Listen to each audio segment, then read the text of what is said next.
بسم الله الرحمن الرحيم. لا أقسم بهذا البلد وأنت حل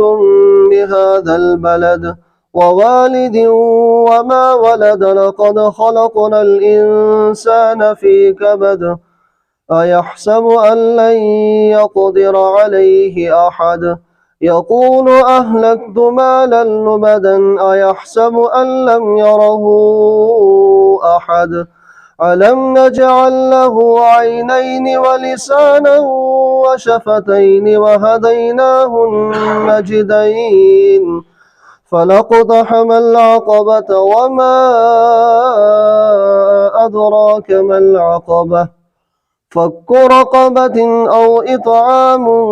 في يوم ذي مسغبة يتيما ذا مقربة أو مسكينا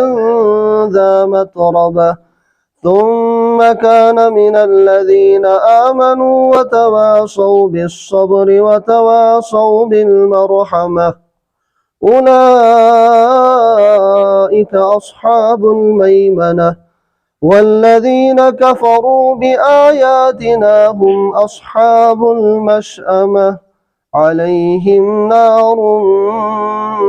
مؤصدة.